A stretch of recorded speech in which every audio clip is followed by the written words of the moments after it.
The Sega Genesis has blast processing. Super Nintendo doesn't. So what's blast processing do?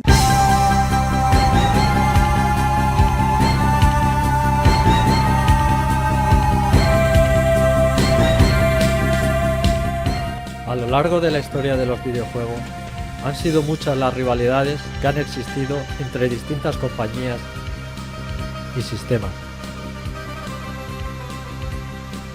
Algunas de ellas fueron legendarias y todavía se recuerdan a día de hoy, pero ninguna es comparable a la rivalidad que tuvo lugar en los salones arcade de todo el mundo entre dos compañías en la década de los 90. Esta fue la batalla más épica de la historia de los videojuegos.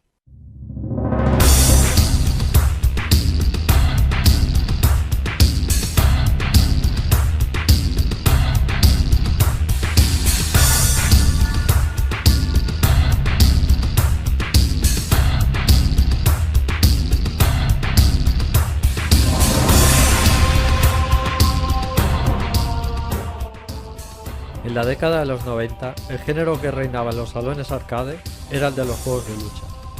La compañía que aspirase a ser líder del sector arcade necesariamente pasaba por tener que ser líder en el género de la lucha. En este punto, dos compañías tomaron la iniciativa por encima de todas las demás. La batalla entre ambas compañías por hacerse con el liderazgo del sector arcade estaba servida.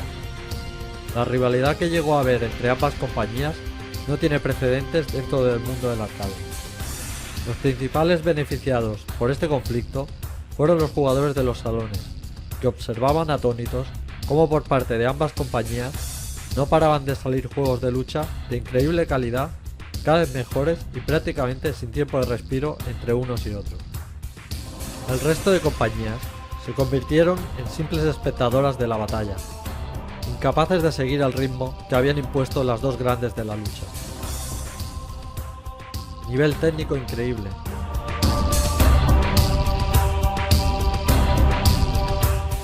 Grafistas y animadores del más alto nivel. Jugabilidad y control perfecto.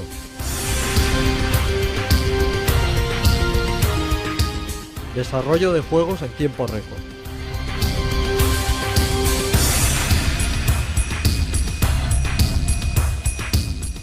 Estas fueron las armas con las que se enfrentaron las dos compañías durante toda una década. ¿Pero qué llevó a estas compañías a llegar a esta situación tan increíble?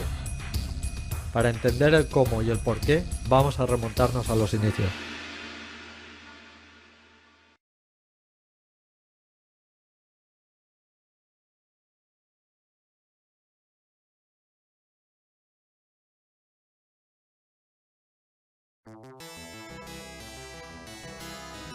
En 1979, en Osaka, Japón, se fundó la compañía Capsule Computer.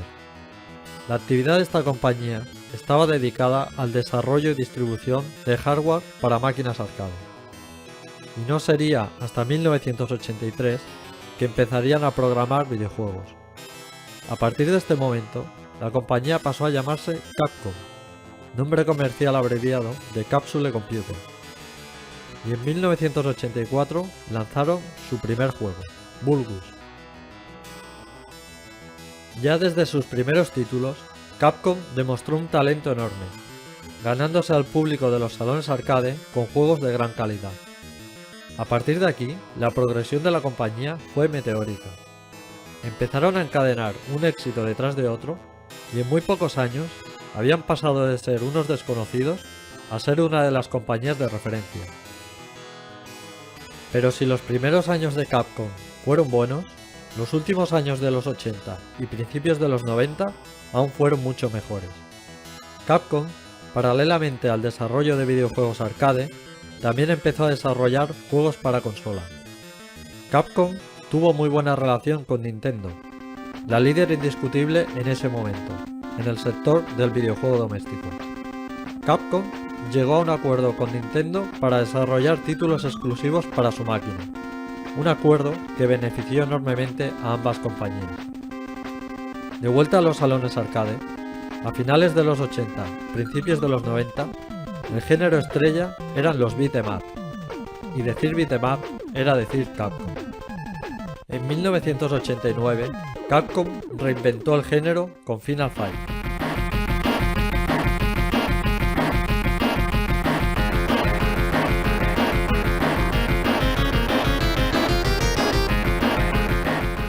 Y a partir de este momento hicieron el género suyo. El grado de calidad y jugabilidad que alcanzó Capcom en el género de los beat'em up estaba a años luz del resto de compañías. Cada nuevo juego que sacaba Capcom de este género se convertía en un éxito rotundo. Dominaban el género como nadie, y el resto de compañías solo podían aspirar a acercarse un poco a la calidad de Capcom. En 1991, Capcom ya se había convertido en una de las compañías de videojuegos más poderosas del planeta, y en la líder indiscutible de los salones arcade. En este momento, en Capcom, sabían que podían sacar lo que quisieran, que se iba a convertir en éxito. Podían permitirse el lujo de arriesgar y sacar algo revolucionario. En Capcom tenían los mejores programadores, la mejor jugabilidad y presupuestos sin límites para desarrollar lo que quisieran. Era el momento de apostar fuerte y dar el golpe sobre la mesa definitivo. Y para ello hicieron una apuesta arriesgada. En Capcom recuperaron una idea del pasado, Street Fighter, de 1987, uno de los pocos arcades de Capcom que se puede considerar un fracaso. Un título casi injugable que decepcionó a los seguidores de la compañía. Recuperar un mal juego no parece la mejor de las ideas, pero en Capcom sabían que la idea de Street Fighter era muy buena, pero no se llevó bien a cabo, principalmente por culpa de su jugabilidad. Pero ahora, 4 años después, tenían toda la experiencia conseguida con sus beat'em ups, con el mejor control y mejor jugabilidad que existía en ese momento. Además, ahora disponían de una placa arcade más potente, la polivalente CPS-1. Era el momento de mezclar todos estos ingredientes. 1991 ya estaba preparado para el juego arcade definitivo. Y el juego apareció.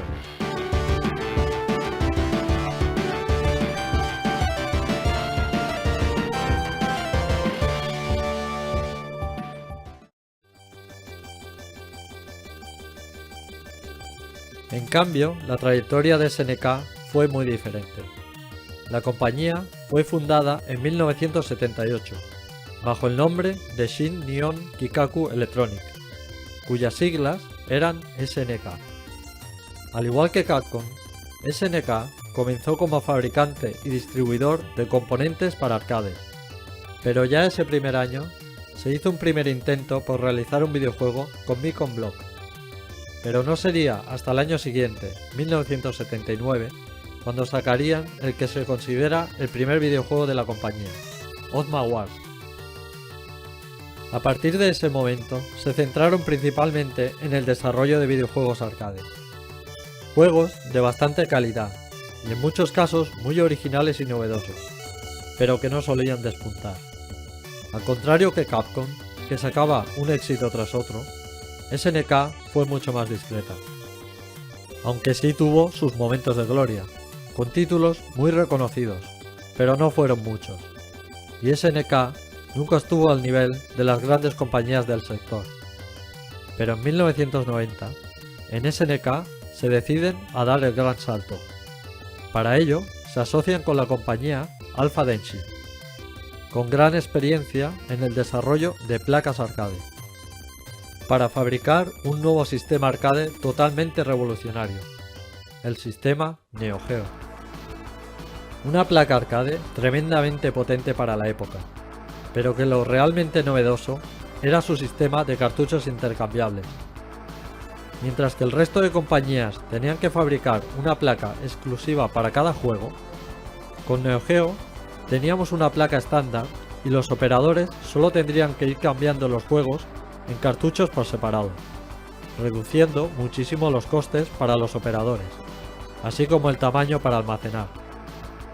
Las intenciones de SNK eran claras: fabricar una placa arcade estándar para que todas las compañías del sector desarrollasen para ella. un proyecto quizás demasiado ambicioso para una compañía relativamente pequeña como era SNK. Y el lanzamiento del sistema no salió según lo previsto.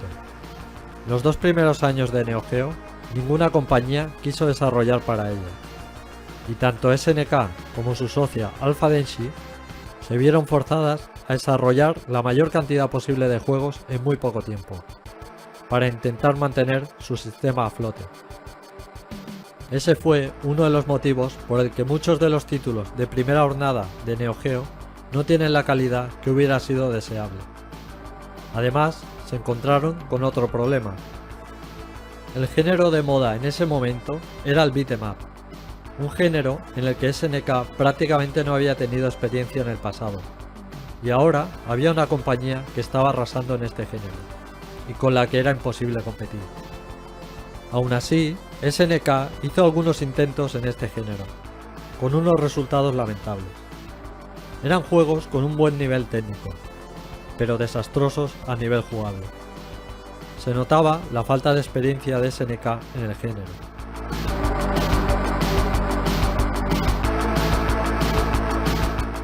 Sin otra alternativa posible, en SNK los 2 primeros años de Neo Geo se dedicaron a experimentar con diferentes juegos, mezclando géneros y buscando nuevas fórmulas, con la esperanza de encontrar algún tipo de juego que se adaptase perfectamente al sistema y a los programadores de SNK, y así poder hacer despegar su sistema.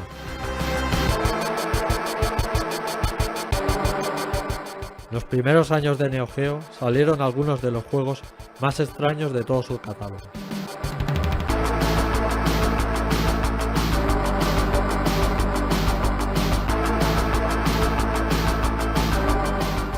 Y por fin, a finales de 1991, uno de esos experimentos salió bien. Un juego totalmente novedoso y que se adaptaba perfectamente a las características de su sistema. El juego que durante tanto tiempo estuvo buscando SNK para lanzar su sistema, por fin apareció.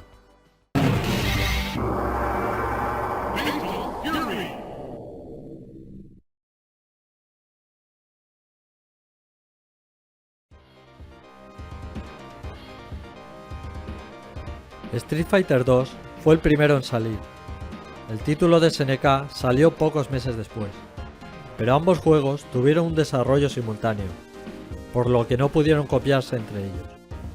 Sin embargo, ambos juegos son muy similares, especialmente en el sistema de juego, que es prácticamente idéntico. La manera de ejecutar los golpes especiales es un calco de un juego a otro.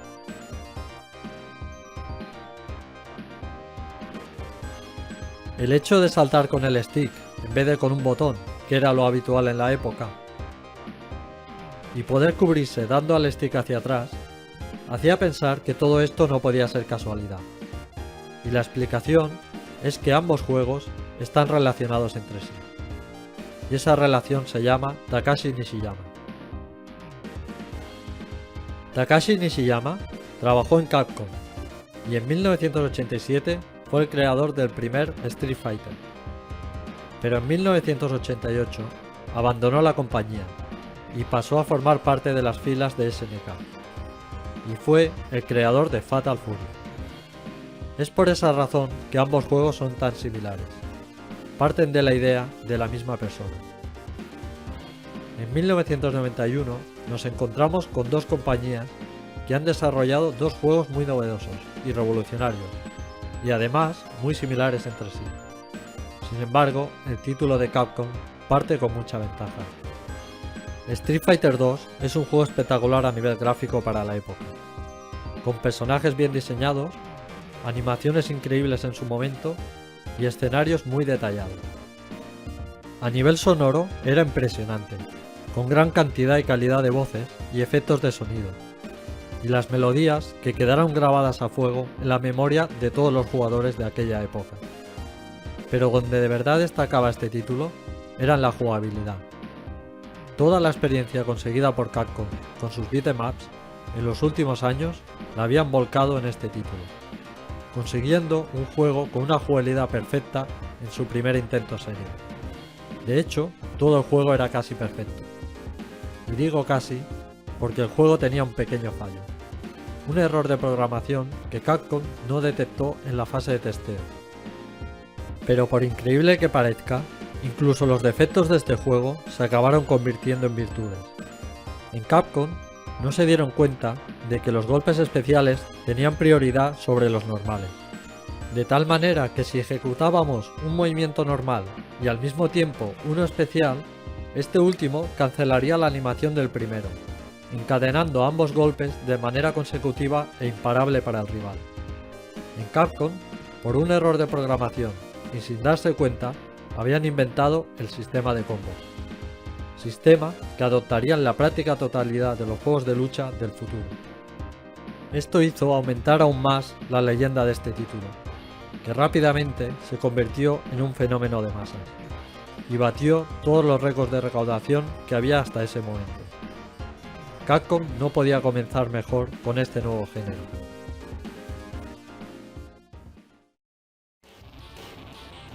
Sin embargo, el título de SNK no tuvo tanta suerte. Mientras que Street Fighter 2 era un juego sólido a nivel jugable, Fatal Fury tenía problemas graves en este aspecto. El movimiento y el control resultaba mucho más tosco. Las cajas de impactos no estaban tan trabajadas como las de Capcom, y las colisiones resultaban extrañas e imprecisas. Realizar presas resultaba muy complicado, mientras que en Street Fighter 2 salían de manera casi intuitiva. Y por si fuera poco, las órdenes para hacer los golpes especiales eran demasiado rígidas, y había que ser muy habilidoso para poder ejecutar un simple golpe especial. Pero no todo en Fatal Fury era malo. El juego resultaba muy vistoso a nivel gráfico, especialmente por sus fondos, y es que las características de la Neo Geo permitían hasta 4096 colores en pantalla, de una paleta de más de 65.000, muy por encima de la competencia. Esto hacía ideal este género para las características técnicas de la máquina de SNK, ya que permitía escenarios muy detallados y coloristas. Además, los juegos de lucha precisaban mucha memoria, para poder almacenar la gran cantidad de animaciones y voces que tenían todos los personajes. Y si había algo que le sobraba a la Neo Geo, eso era memoria. En 1991, la capacidad máxima de sus cartuchos era de 330 megabits, una cantidad totalmente desorbitada para la época. Aunque Fatal Fury no había salido según lo previsto, estaba claro que este nuevo género se adaptaba perfectamente a las características de su máquina, y eso tenían que potenciarlo. Y aunque el título de Capcom era muy superior al de SNK en todos los aspectos, Fatal Fury destacaba en uno: el diseño de personajes.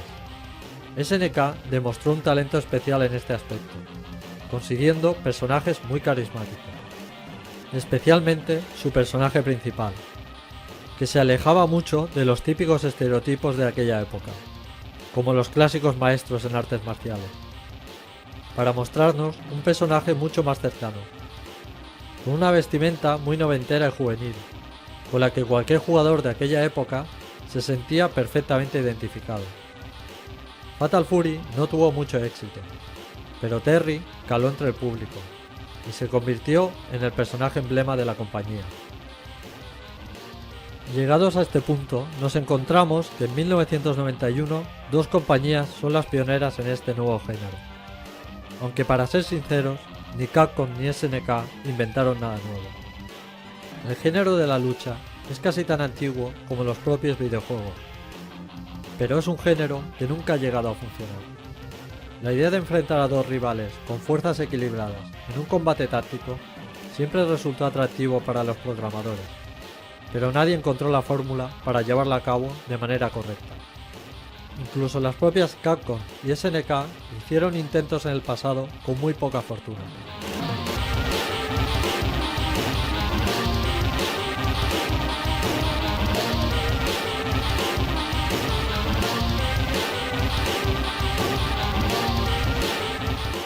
No sería hasta 1991 que con la llegada de Street Fighter 2 y Fatal Fury que se establecieron las bases de lo que tenía que ser el género. Como sucedió en 1989 que Capcom reinventó el género del beat'em up con Final Fight, en 1991 sucedió lo mismo con el género de la lucha, con Street Fighter 2 y Fatal Fury.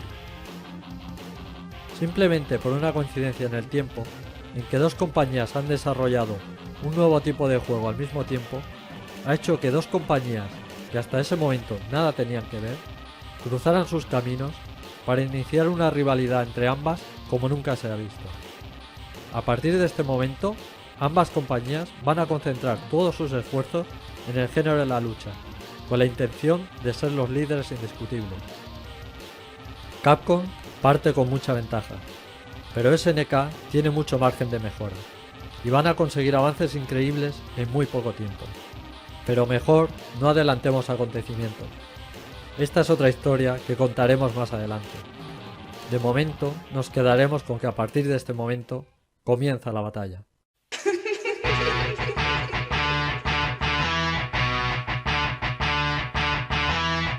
One at that point, be advised, it's still very explosive.